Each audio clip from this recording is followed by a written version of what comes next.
Detroit every time I'm in front of a camera. Pop G's, spark trees, lot of drop V. Better boss up and get this money. Rep Detroit every time I'm in front of a camera. Lions fans, what's going on? It's your boy King, man. I wanted to talk to you guys. It's draft day. It is draft day, man. We are officially here. And man, is things getting crazy already, man. Social media is absolutely a zombie land right now. It is Wally World right now. Man, a lot of fan bases going crazy right now. Can't figure out what their team is going to do. But one of those fan bases is ours here in Detroit, man. And you know, like I said, we've got arguments going on now. You know, comparable to the Cade Cunningham and Jalen Green with the Pistons fans argument, man. And you know, I kind of feel the same way about both of these players, between Aidan Hutchinson and Kayvon Thibodeaux. Both talented, both wouldn't be the wrong pick. But they have differences, you know, and some part of the fan base believe, you know, one part, other part believes the other. You know, let's dive into that real quick, because I want to say this for the final time since it is draft day.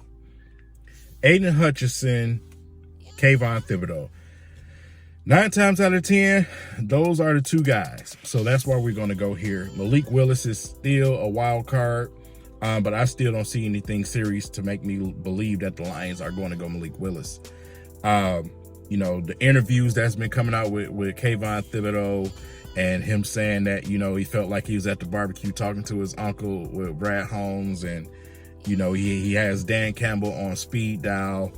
A person like me, I read through that. You know what I'm saying? I grew up in a very, very specific type of environment here in Detroit, man, and I know the gift of gab when I see it, and that's definitely the gift of gab with Kayvon Thibodeaux. This man is thinking, you know, marketing. He's thinking brand. He's thinking business. You know what I'm saying? So, of course, he's going to say all of those things.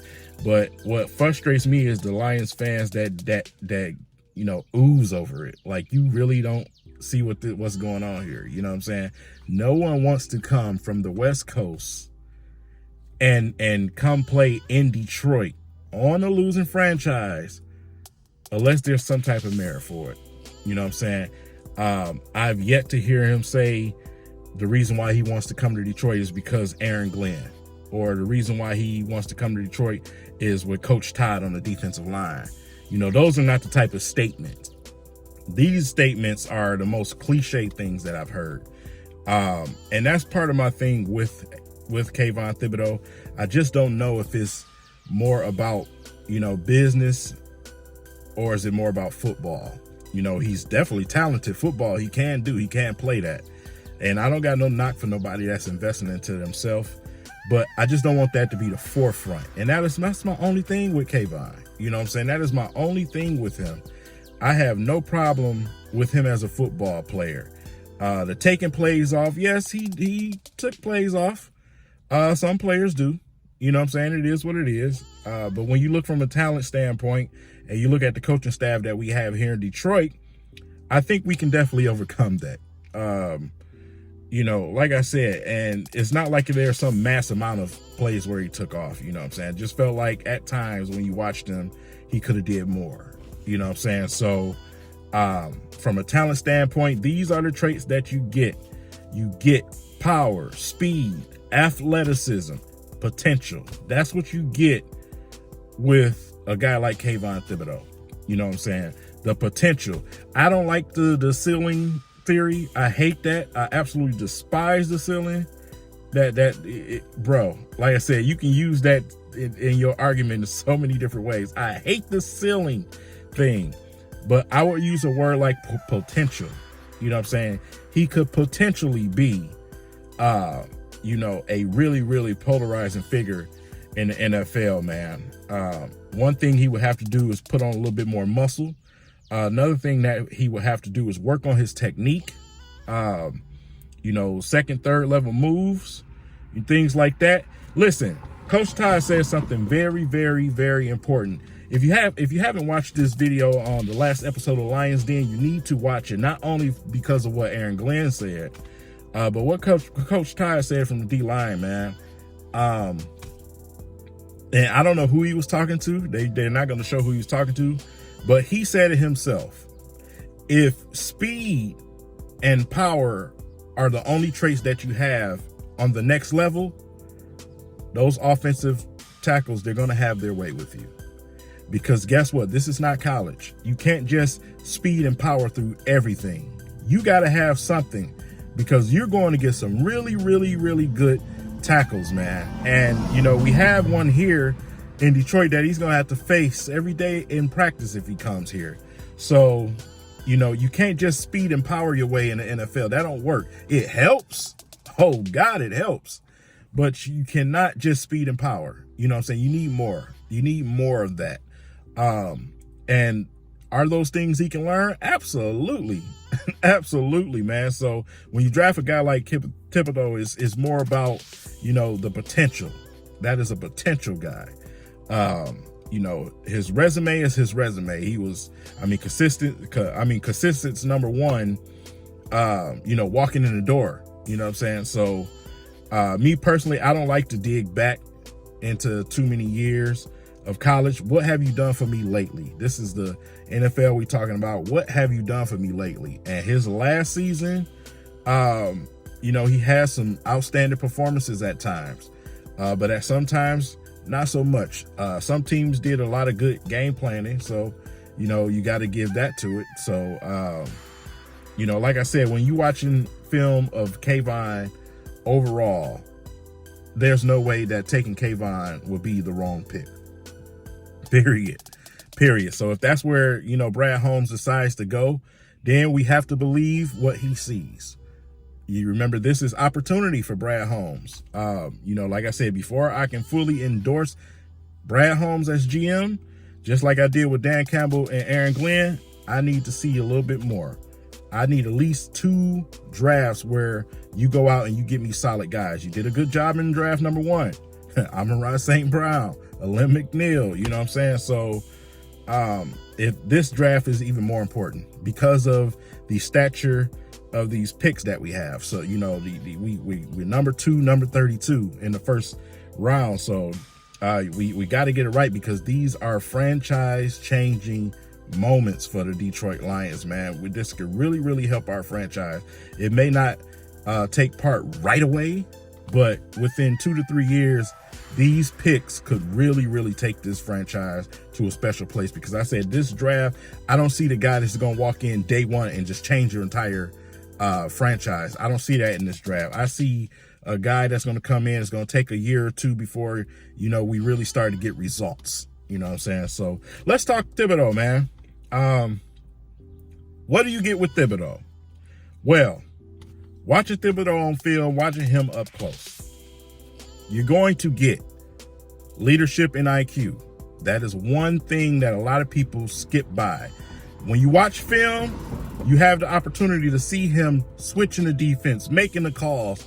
He's orchestrating out there. So you're going to get leadership and IQ. You're going to have a coach on the field with, you know, a guy like Aidan Hutchinson.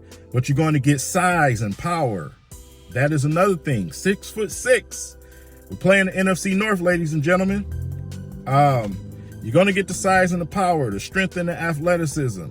We've seen the combine. We've seen those numbers. He's definitely athletic. So, you know, you're going to get those traits. You're going to get high motor. You're going to get high motor with Aidan Hutchinson. You're going to get consistent, just going. One thing that he does that we seen in this Super Bowl with a guy like Aaron Donald, one thing that Aidan does is, as the game progresses, he gets better. He gets better. You know what I'm saying? So those type of traits, man, you can't buy. You know what I'm saying? So when you look at those traits, man, when you look at what division we play in the NFC North, you look at the weather conditions. We got Lambeau Field, we got Soldier Field we got to deal with. You look at Aidan being a kid from here, you know, playing in the big house, playing in them cold conditions, in the snow, rain, whatever it is. He's prepared for that. He's ready for that. So if it was me picking between the two, I would have to go with Aidan simply because you get more. You get more bang for your buck. I would say that. More bang for your buck. Potential is higher for Kayvon. I said Kayvon, good Lord. Kayvon, I'm combining their names, y'all. Kayvon. That's, at least it looks that way right now because, like I said, he's a little bit on the smaller side. We're talking NFL here, so I would have to see. But Aidan Hutchinson offers more. That's why I gave you the K and the Jalen Green comparison. We all know Jalen Green was a scorer. We all know he was athletic and was going to make pretty dunks and plays. That's Kayvon. We know he's fast. We know he tries to use his power, you know, to get the job done. We know he makes some of those plays and you get the hoot and the holler and it's all good. But when you look on the other side with Aidan Hutchinson, you see more of the K. You see the leadership. You see the IQ. You see all the other things, the orchestrating. You see the consistent motor, playing at a certain pace. You see all of those traits. That's why I use that comparison. And that's what the argument is in Detroit, because I know this big argument and this split in between the fan base are mostly casuals. Let's just be honest about it. Lions fans do not watch collegiate football. They do not watch football, college football, let alone film. You know what I'm saying? So I expect that. You know what I'm saying? Yeah, it's annoying. It's really annoying, but I expect that because every time someone comes with an argument, they never could come with film. And that's my thing. You know what I'm saying? So when it comes to the two, both great talents, man, in college. You know what I'm saying? So, I mean, you can't go wrong with the two. But who would I be if I didn't mention Malik Willis? Malik Willis at number 2, I am so against it. I am not even going to lie to you, man. I just don't want him at 2 because I just know if it goes bad, it's SOL. It's so Lions. You know what I'm saying? I don't want that. I don't want that thing to continue. I want something different. I want us to make moves that are a little bit more less risky. Now, when you look at him as a player, the talent is there. The arm talent is there. We all notice the athleticism, the speed, and the strength is there. Thinking the game is something that the Detroit Lions will have to do with him, so he will not be ready for probably about a good 2 to 3 years, to be honest, to go out there and think the game. But his physical tools already allows him to get on the field at certain points. You may be in a red zone situation where you can just go and flash him out there, you know, do some things like that. But he needs to sit behind the quarterback and learn. We have Jared Goff here right now. I don't see nothing wrong with that. If you feel like you're not going to go and get a quarterback in the draft next year, because based on what we've heard, that the Lions are going to actually go out and try to win some games next season. That's what we're all expecting. So you're probably not going to get those top guys. But what is Malik Willis? Malik Willis in next year's draft is probably second-round quarterback. In the draft, you know, in the past, he's probably a second or third-round quarterback. Let's be honest about it. So, you know, going and getting a guy next season in the second or third round at quarterback, it just may be a little bit, you know, of a different scenario, because this second or third round type of quarterback has some tools that you just cannot teach. You just cannot overlook.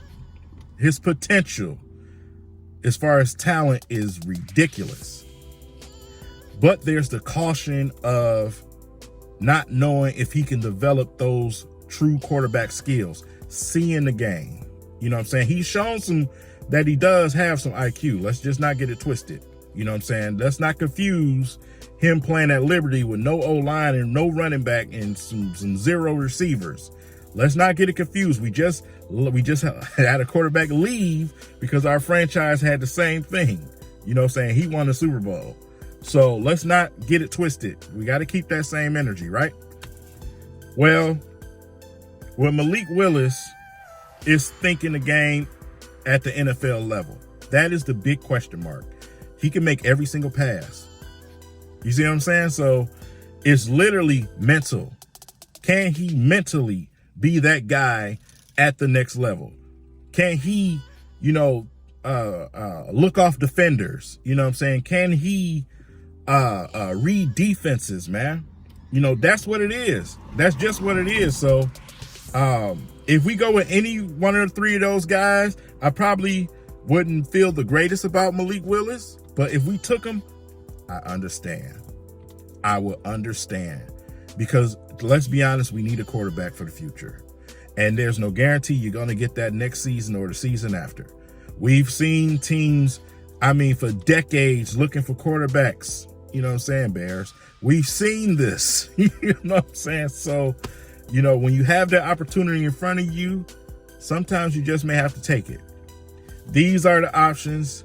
These are my final thoughts on our top three guys that I potentially see the Lions going to get. So, you know, of course, we have Trayvon Walker. I ain't forgot about him, but I just want to keep it with those three because I truly do believe it's between those three. It's between those three. So with that said, those are my thoughts, my opinions, especially of what I evaluated on film. And I'm interested, man. I'm very interested to see what happens tonight, man, because this is groundbreaking for our franchise and our fandom. So with that said, that's all I got for y'all. I'll see y'all tonight. Remember, subscribe to Lions Nation Unite. I'm not going to keep telling y'all. Subscribe, man, and make sure that you download the app. Got some things going on tonight, man. So shout out to Herman Moore, Team 84 over at Lions Nation Unite. Let's get prepared to have some fun, man. Let me get out of here and take care of business. I'll see you guys at 7. Peace.